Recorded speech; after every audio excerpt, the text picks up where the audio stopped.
September 6th falls on a Saturday. The past week has been very eventful regarding negotiations to end the war in Ukraine.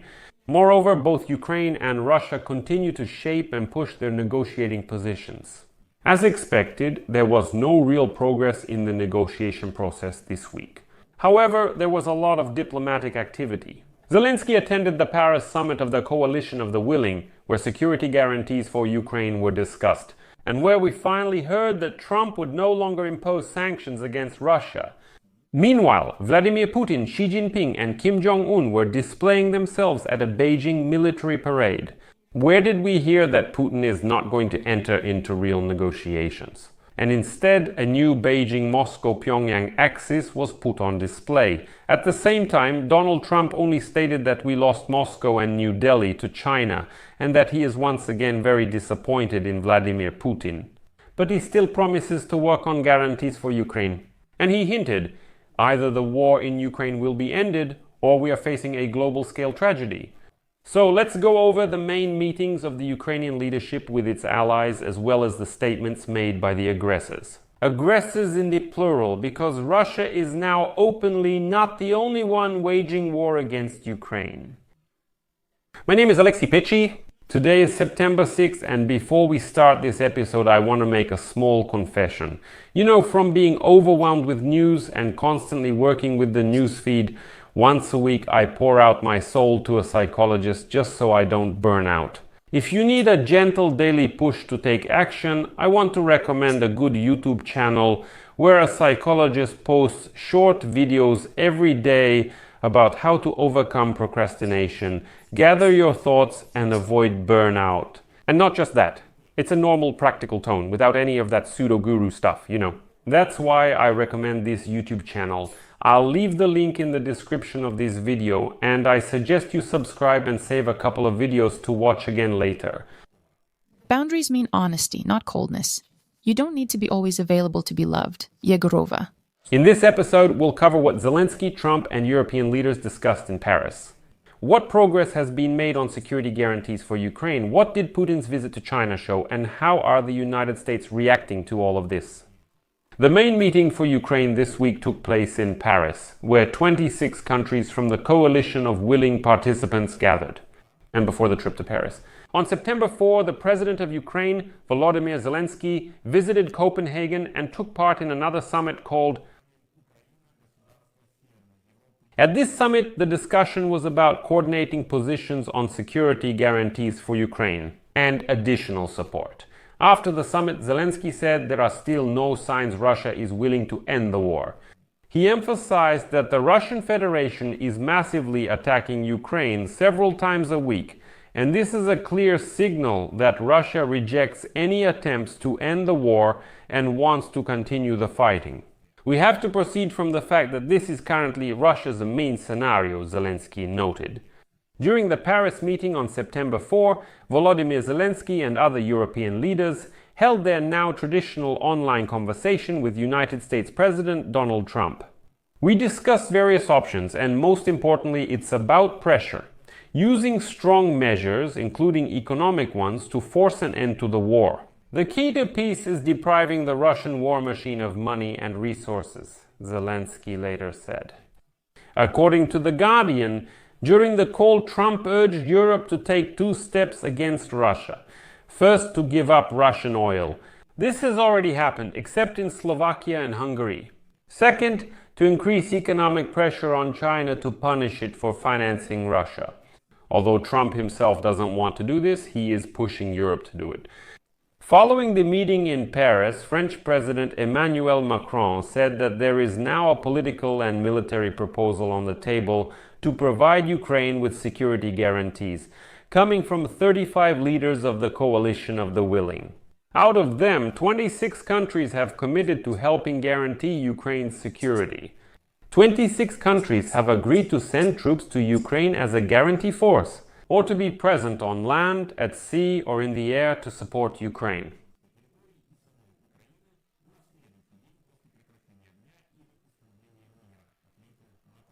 However, according to the Financial Times, The member countries of the coalition of the Resolute are divided on the issue of providing security guarantees for Ukraine, which involve the deployment of troops on Ukrainian territory. Sources in the publication report that a group of countries, including the United Kingdom, is prepared to deploy troops in Ukraine. Other countries, such as Italy and Poland, oppose this. Well, and the majority, which includes Germany, have not yet decided. According to Macron, the deployment of the contingent will take place under a ceasefire, not on the front line, but in geographic zones that are currently being determined. The goal is to prevent any new large-scale aggression. We agreed that there will be a presence of foreign troops in Ukraine. I'm not ready to discuss the numbers yet, but we're already sharing information among ourselves and have a rough idea of how many have agreed. This is a statement by Zelensky. Ukraine has also started talks with partners on a new way to protect its skies from Russian attacks. However, United States participation is essential. And, as Zelensky stated, if there is a positive signal from the United States, the details of the format can be made public. The events in Paris, however, did not affect Donald Trump's position regarding Russia. He still refuses to impose sanctions against the aggressor. Back at the beginning of the week, on September 2nd, Trump stated that he was very disappointed with Putin, who still has not agreed to meet with Zelensky. The deadline he set for Putin to meet with Zelensky ended on September 1st. But when the United States president was asked about what the consequences might be if a meeting between Putin and Zelensky is not announced soon, he answered as usual. "We'll see what happens, what they do. I'm watching this very closely," said Donald Trump. Basically, he gave no answer. But just 2 days later, the United States president noted that he remains committed to seeking a peaceful agreement between Russia and Ukraine, despite growing uncertainty on this issue. However, according to him, the leaders of Ukraine and Russia are not yet ready for a summit. In an interview with Columbia Broadcasting System News, he described his position on the negotiations as realistic and optimistic. He also noted that he is closely watching how Zelensky and Putin are successfully overcoming difficulties on the way to negotiations. Russia keeps stalling for time. Putin made two notable statements this week. Earlier this week, he said he doesn't rule out meeting Zelensky, but the Ukrainian president would supposedly have to come to Moscow. Kyiv rejected such an initiative for obvious reasons. Already on September 5, Putin said that he doesn't really see much point in such a meeting with Zelensky at all. The Russian dictator also stated that he could supposedly raise the level of the Russian delegation to continue political negotiations. If there is a need to do something in the direction of raising the level of the delegation, bringing it to the political level, we are ready for this, said dictator Putin. He clarified that he is not yet ready to specify or name the people who may join the Russian delegation. Probably Putin gained additional confidence from his trip to China. And so, while visiting the Shanghai Cooperation Organization summit, Putin was warmly received by the Chinese leader Xi Jinping and held meetings with Indian Prime Minister Narendra Modi. During the summit, Putin once again stated that he wants to achieve his goals in this war. Here is his quote: "In order for the Ukrainian settlement to be stable and long-term, the root causes of the crisis must be eliminated." He repeated Russian propaganda messages again. Supposedly, the crisis did not arise as a result of Russia's attack, but because of a coup in Ukraine that was supported and provoked by the West. According to him, the second so-called reason for the crisis is the constant attempts by the West to pull Ukraine into NATO. However, in the final statement of the Shanghai Cooperation Organization summit, there was not a single mention of Russia's war against Ukraine. As the Ukrainian Foreign Ministry later stated, the Kremlin failed to impose its position regarding the war against Ukraine on the Shanghai Cooperation Organization member states. Vladimir Putin also attended a military parade in Beijing marking the 80th anniversary of Japan's World War II defeat. Now, joint photos of Xi Jinping, Vladimir Putin, and Kim Jong-un appear meant to showcase the strong alliance among China, Russia, and North Korea. Given this, China's position regarding the Russia-Ukraine war remains unchanged. North Korean leader Kim Jong-un also confirmed his willingness to provide military assistance to Russia. He noted that if Pyongyang can help Russia in any way, it will definitely do so. According to Kim Jong-un, this is a brotherly duty. If you didn't know, Russians and North Koreans are now brotherly allies.